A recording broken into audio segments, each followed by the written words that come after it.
Assalamu alaikum students, welcome to the Forward Public School e-learning classes. I am your physics teacher Faika Fazal. Today we will discuss the chapter number 4, turning effect of forces, and this is the part 1 of chapter number 4. Ji students, this is your chapter number 4, turning effect of forces of your book 9th. And before discussing the chapter number 4, I just want to revise some topics of your previous lectures. That was the mechanics. You know students, mechanics is the main branch of the physics, and it has two furthermore branches. One is the dynamics and another is the kinematics. Kinematics you people students already had discussed and study in detail in chapter number 2. In the dynamics chapter number 3 we had started the dynamics. In the dynamics we had discussed the force. Force is the main cause of the motion. For what is force? That is simple push or pull. आपके पास जो push and pull है, that is called the force.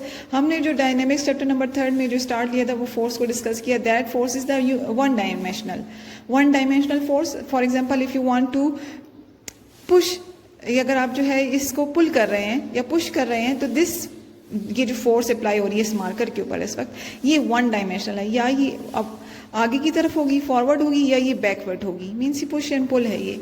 और ये one dimensional है. जिस तरफ force होगी उसी तरफ जो है इस मार्कर की जो है वो मोशन होगी. ये जो फोर्स है हमेशा जो है ये ट्रांसलेशनल मोशन को क्रिएट करेगा.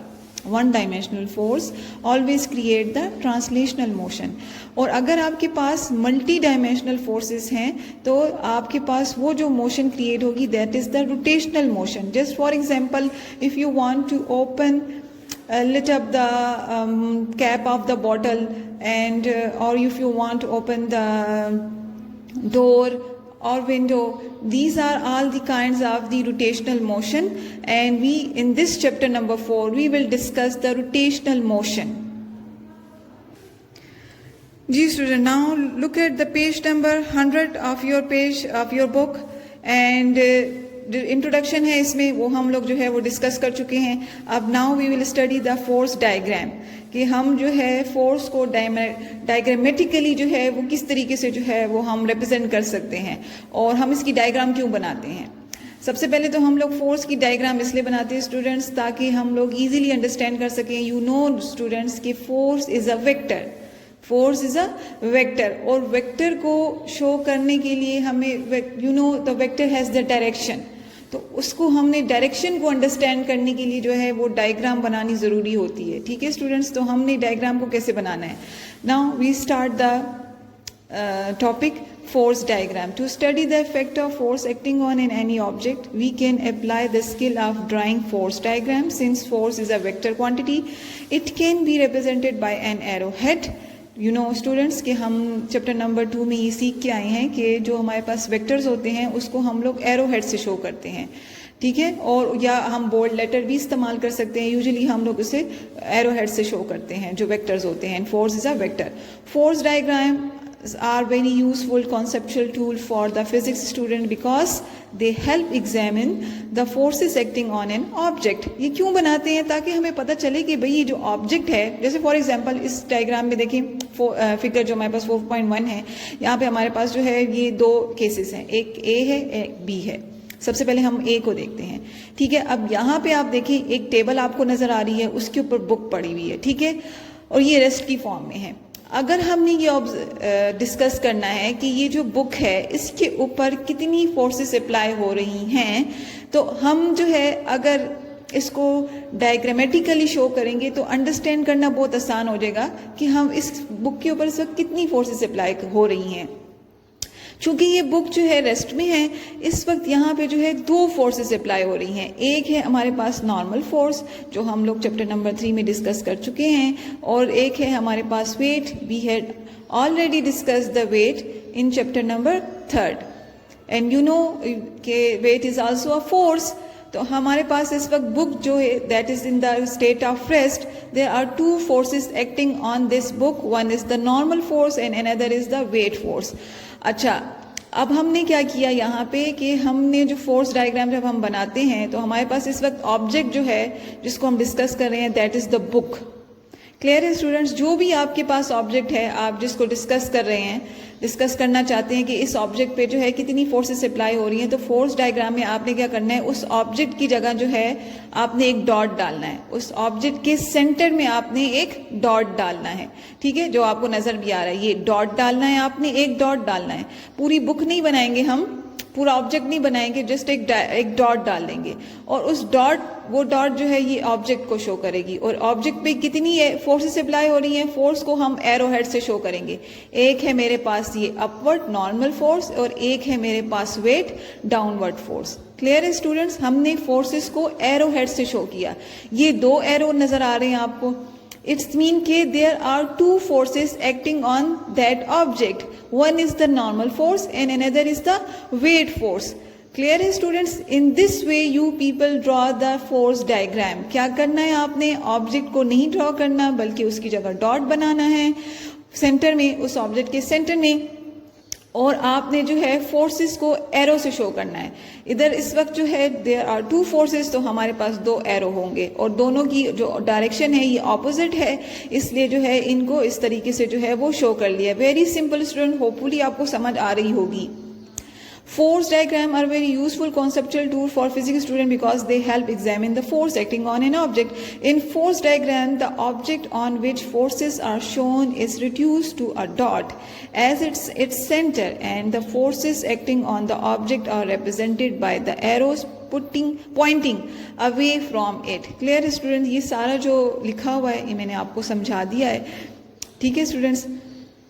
For example, if we were to draw a force diagram on this textbook placed at rest on the table, we would reduce the textbook to a dot and draw two arrows representing forces acting on it as shown in the figure 4.1a. Clear है students? ये सारा जो phenomena जिस तरह से हो रहा है, किस तरह से आपने जो है वो फोर्स को ड्रॉ करना है, वो सारा जो मेथड है वो मैंने आपको बता दिया। होपफुली आपको जो है ये समझ आ रहा होगा। उसके बाद हमारे पास जो है बी केस है। बी केस में क्या हो रहा है, इस केस में तो बुक जो है वो रेस्ट में थी, ए केस में, ठीक है, जो टेबल पे पड़ी हुई है। बी केस में जो है हमारे पास फ्री फॉल मोशन है। अब हम लोग जो है फ्री फॉल मोशन को भी जो है चैप्टर नंबर 1 में जो है वो डिस्कस करके आए, ठीक है, कि जो ड्यू टू ग्रेविटी होती है, ठीक है, उसको हम लोग फ्री फॉल मोशन कहते हैं। फ्री फॉल मोशन मीन्स कि आप कोई भी object, this is a natural phenomena, कोई भी ऑब्जेक्ट जब आप हाइट से गिराएंगे तो डेफिनेटली वो नीचे की तरफ आएगा, जमीन की तरफ आएगा। This is called the free fall motion, जिसमें जो है वो हम एयर को नेग्लेक्ट कर देते हैं, एयर रेजिस्टेंस को हम लोग नेग्लेक्ट कर देते हैं। और इस तरह की जो मोशन होती है, जैसे जो है फॉर एग्जांपल हम यहाँ पे ये ले रहे हैं, बुक को ले रहे हैं और हम इसको हाइट से नीचे गिरा रहे हैं, ये नीचे की तरफ आ रही है। तो जब इस केस में हमारे पास हमने एयर रेजिस्टेंस को नेग्लेक्ट कर दिया, air resistance is also a force, हम यहाँ पे उसको डिस्कस नहीं कर रहे, हम उसको नेग्लेक्ट कर रहे हैं स्टूडेंट्स। क्लियर है? हाँ, हम जब एयर रेजिस्टेंस को नेग्लेक्ट कर देंगे तो हमारे पास सिर्फ एक ही फोर्स बचेगी और वो है वेट की, और that the weight is acting on the downward. और हमारे पास जो है हमने इसकी फोर्स डायग्राम किस तरह से बनानी है, इस वक्त हमारे पास ये ऑब्जेक्ट जो है ये बुक है, उसको हम लोग जो है वो डॉट से शो करेंगे, ठीक है, एक डॉट डाल देंगे सेंटर में जो है इस बुक के सेंटर में एक डॉट डाल देंगे जो कि शो कर रहा है इस ऑब्जेक्ट को, बुक को।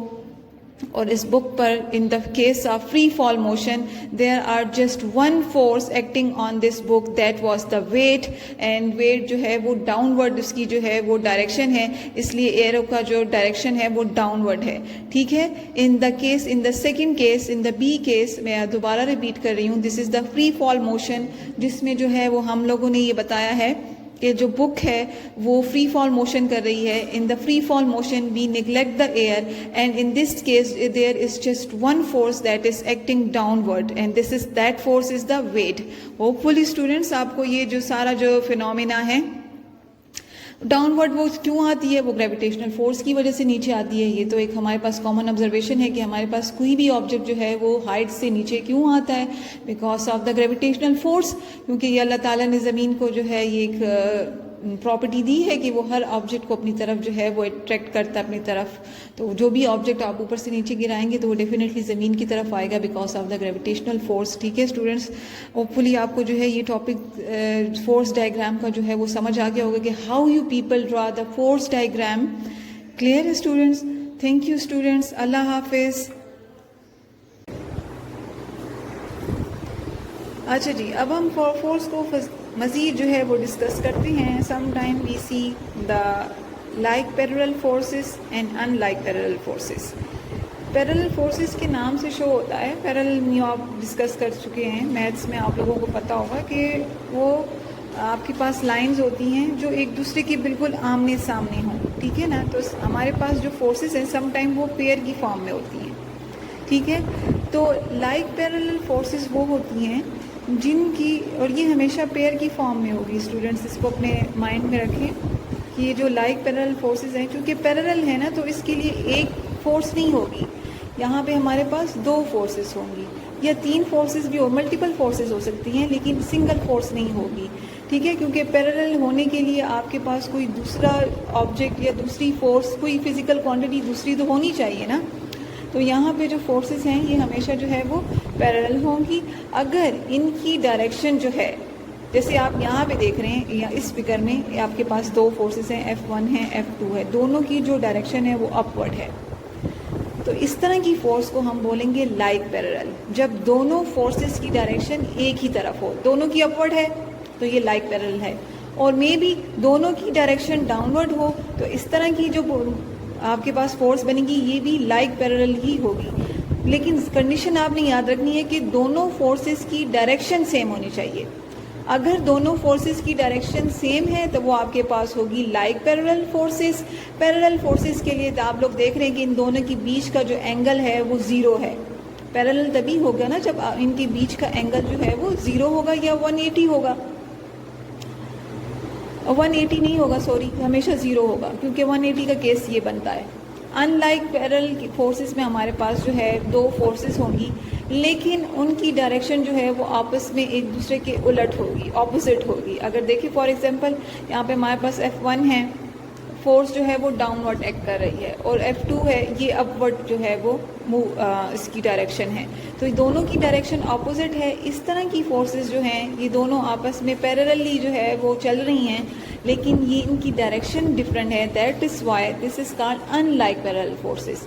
यहाँ पे देखिए ज़रूरी नहीं है कि वो अपवर्ड एंड डाउनवर्ड हो, ये लेफ़्ट टू राइट या आपके पास वेस्ट एंड ईस्ट इस तरह की भी हो सकती हैं, इस तरह से भी हो सकती हैं। दो फोर्सेस हैं आपके पास, लेकिन both have the different direction. तो इन अनपैरेलल के लिए जो है, अनलाइक पैरेलल के लिए ज़रूरी है कि दोनों फोर्सेस की जो डायरेक्शन है वो डिफरेंट हो, ठीक है। जैसे फॉर एग्जांपल जो है अनलाइक पैरेलल में जो है हमारे पास जो है वो गाड़ी का स्टीयरिंग होता है। तो गाड़ी का स्टीयरिंग जो होता है उसमें जब आप देखिए हमारे पास जो है ये बुक में, ये आप देख रहे हैं आपकी बुक का पेज नंबर 101 है, यहाँ पे गाड़ी के स्टीयरिंग को शो किया गया हुआ है। यहाँ पे इन्होंने जो है अनलाइक पैरेलल फोर्सेस को डिस्कस किया है। यहाँ पे जो है एक फोर्स जो है वो डाउनवर्ड है और दूसरी फोर्स जो है वो अपवर्ड है। दोनों फोर्सेस की जो डायरेक्शन है वो एक दूसरे के ऑपोजिट हैं। इस तरह की फोर्स को हम बोलेंगे अनलाइक पैरेलल फोर्स। और ऊपर की एग्जांपल में हमारे पास इन्होंने एक वुडन ब्लॉक लिया है, जिसमें इन्होंने बताया हुआ है कि इस वुडन ब्लॉक के ऊपर दो फोर्सेस अप्लाई हो रही हैं और दोनों अपवर्ड हैं। For example, when we lift a box with double support, we are applying like parallel forces from each support. The force from one support may be greater than the other as shown in the figure. Parallel like और unlike में जो है ज़रूरी नहीं है, जैसे यहाँ पे अगर मैं पैरेलल की बात करती हूँ तो ये दोनों फोर्सेस जो हैं एक दूसरे के पैरेलल हैं, लेकिन इसमें ये हो सकता है कि F1 is smaller and F2 is greater, और maybe F2 is smaller and this one is greater. Greater and smaller जो है ये इतना इफेक्ट नहीं करता। ज़्यादा जो इसकी कंडीशन के लिए ज़रूरी है वो ये है कि दोनों जो हैं या तो अपवर्ड हो या डाउनवर्ड हो।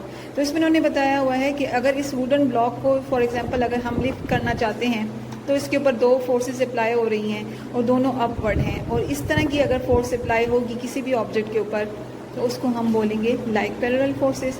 और नीचे हमारे पास अनलाइक पैरेलल फोर्सेस में इन्होंने एग्जांपल दी है, when we apply force with our both hands on a steering wheel of a car to turn it, the force from one hand may be greater than the other as shown in the figure.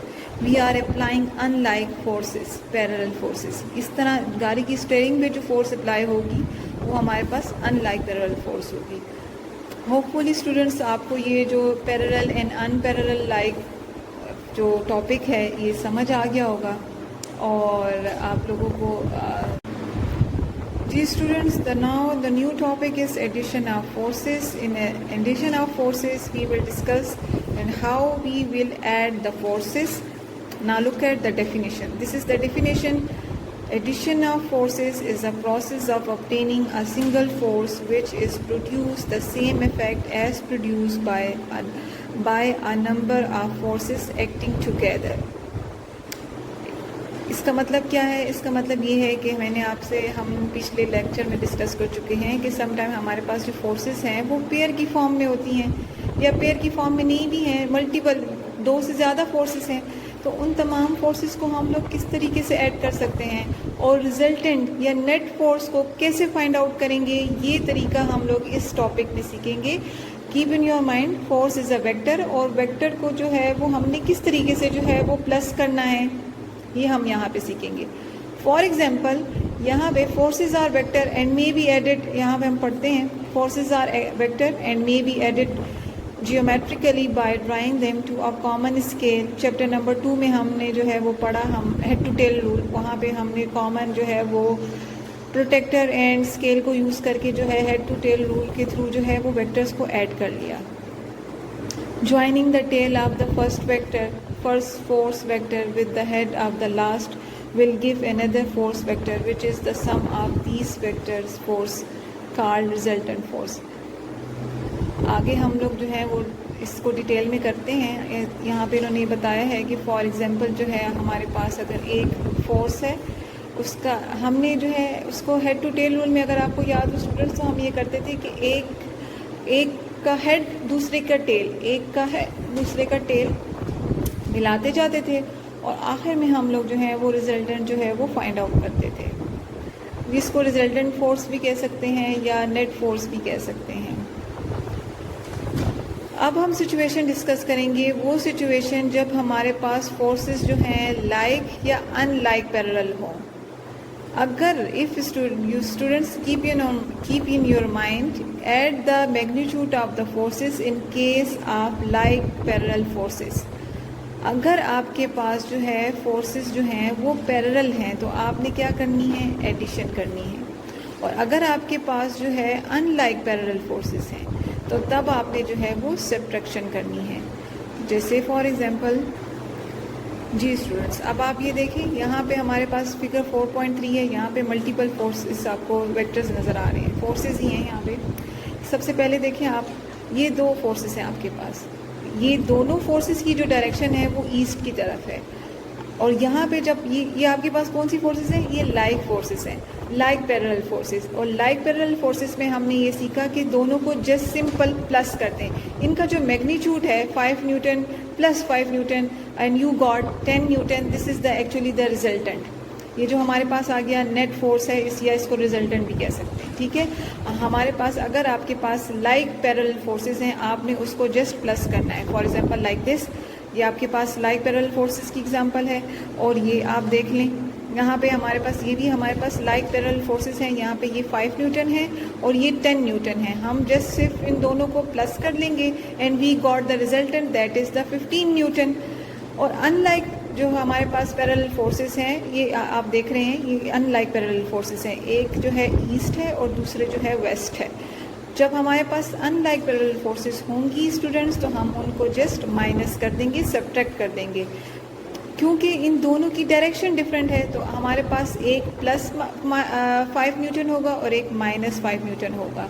तो इन दोनों को plus minus according to the maths, plus minus cancel each other and you got just 0 newton. यानी कि आपके पास जो resultant आएगा वो 0 होगा, मीन्स कि कोई इफेक्ट नहीं होगा उस ऑब्जेक्ट पे, या अगर मीन्स कि वो ऑब्जेक्ट जो है वो रेस्ट कंडीशन में होगा। जैसे आप लोग ये देख लें, ज़रूरी नहीं है कि हमारे पास ऑब्जेक्ट जो है वो रेस्ट कंडीशन में हो, सम टाइम जो है वो रेस्टिंग कंडीशन में नहीं भी हो सकता है। जैसे हमारे पास ये केस है, यहाँ पे हमारे पास ये अनलाइक पैरेलल फोर्सेस का जो है वो कंडीशन है। यहाँ पे ये हमारे पास टूवर्ड्स ईस्ट है और ये 5 न्यूटन और 10 न्यूटन्स जो है वो टूवर्ड्स वेस्ट है। तो हमने क्या करना है, प्लस माइनस माइनस, तो हमने 5 को 10 से माइनस कर देना है। हमारे पास जो आएगा वो -5 न्यूटन आएगा, क्योंकि आपको पता है मैथ्स का ये रूल है कि हमारे पास 10 इज़ ग्रेटर देन 5।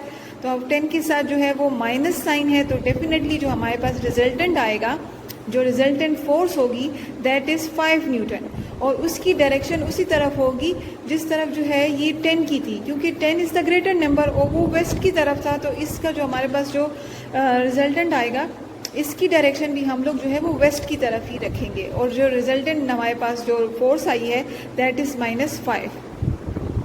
यहाँ पे ये कंडीशन देखें आपके पास, ये भी हमारे पास जो है ये अनलाइक पैरेलल फोर्सेस की एग्जांपल में आता है, जिसमें एक जो है वो अपवर्ड है और एक फोर्स जो है वो डाउनवर्ड है। हम क्या करेंगे, इनको जस्ट सिंपल जो है ये हमारे पास है प्लस न्यूटन 10 न्यूटन, और इसको हमने जो है माइनस कर देना है 5 न्यूटन के साथ, क्योंकि ये अनलाइक है इसलिए हम लोग इसको माइनस करेंगे, plus minus minus and you got the 5 Newton. अब यहाँ पे हमारे पास 5 न्यूटन जो है वो प्लस होगा, क्योंकि यहाँ पे जो 10 न्यूटन है ये पॉजिटिव है, इसलिए यहाँ पे हमारे पास जो रिजल्टेंट या नेट फोर्स आएगी वो हम उसके साथ हम लोग माइनस का साइन नहीं लगाएंगे। ठीक है स्टूडेंट्स, और यहाँ पे जो लास्ट एग्जांपल है, यहाँ पे हमारे पास जो है वो 2 फोर्सेस हैं, ये भी अनलाइक पैरेलल फोर्सेस की एग्जांपल है, जिसमें हमारे पास एक 10 न्यूटन है और एक हमारे पास 8 न्यूटन है।